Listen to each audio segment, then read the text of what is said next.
Meanwhile, ABC Action News reporter Annette Gutierrez continues our coverage with how people right here in the Bay Area are reacting to this horrific attack. A walk for peace turned violent in a matter of minutes when this man attacked a group of demonstrators with a makeshift explosive. Many here in the Tampa Bay area say they are disturbed by this heinous act of violence. 45-year-old Mohammed Solomon has been charged with a federal hate crime, including 16 counts of attempted murder.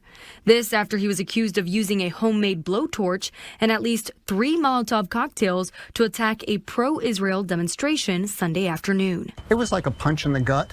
This is such a horrible crime. 2 weeks ago, Eric Stillman, the president and CEO of the Florida Holocaust Museum, says he was in Washington, D.C. when 2 Israeli embassy staff members were shot and killed.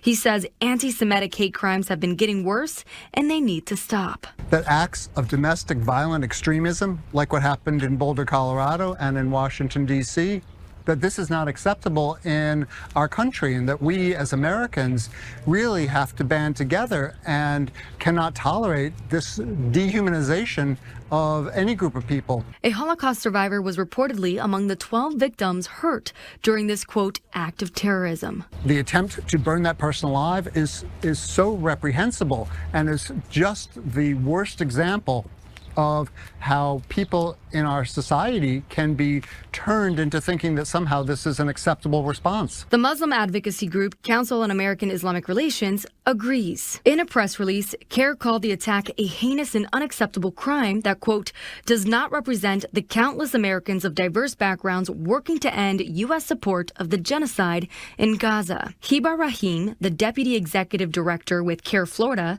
said in a statement, quote, Muslims do not condone these types of actions against innocent individuals. She added on to say, while this specific attack did not directly affect people here in our area, she says, quote, Palestinian Muslims, including Muslims in Florida and in Tampa Bay, have been directly harmed in many ways due to their peaceful protests against Israel's massacre.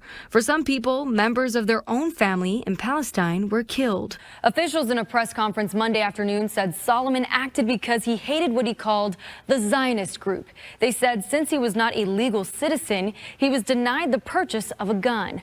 And Solomon resorted to learning how to create a Molotov cocktail on his own. He now has a $10 million bond, and his next court date is set for Thursday.